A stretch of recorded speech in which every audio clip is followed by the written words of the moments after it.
Senator Dempsey has talked extensively about possibly pursuing some sort of tax cut, and there's a multitude of ideas in the Senate. What is kind of the House's feeling about cutting taxes, and would it be paired with getting rid of exemptions or anything like that? What's kind of your take on that? So I think Senator Dempsey and many of his colleagues' plans dovetail very nicely with the House. I have found that Senator Lamping has a really good handle on many of these tax policy reform issues, and he's already pre-filed a bill I've taken a look at. I think you're going to find a lot of interest in that in the House, and perhaps even a companion bill in the House that mirrors a lot of those concepts. And you know, I think we have to start with the premise that the only way to raise revenue is not through tax increases.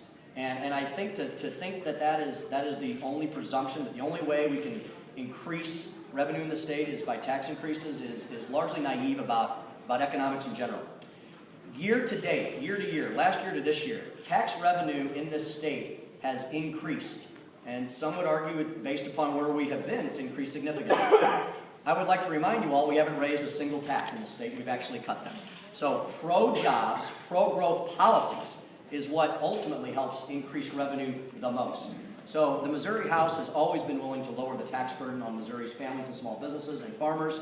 And if there's ways to do that and also look at redirecting revenue, I think the government's job is to spend the money in the right way. I think our budget committee will still be looking at waste, fraud, and abuse in the system, and will come up with more money with this increased revenue that will be part of the whole economic picture.